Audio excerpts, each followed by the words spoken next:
scan this. Sovi is here. Let's level up.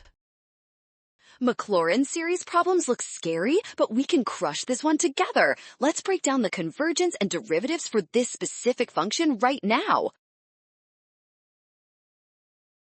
First, we test convergence at x equals 6 by substituting it into our series. This simplifies to the sum of n plus 1 over n squared, which diverges by comparison. Next, for part B, we use the alternating series error bound. The absolute value of the fourth term is 5 over 400, which is clearly less than 1/50th.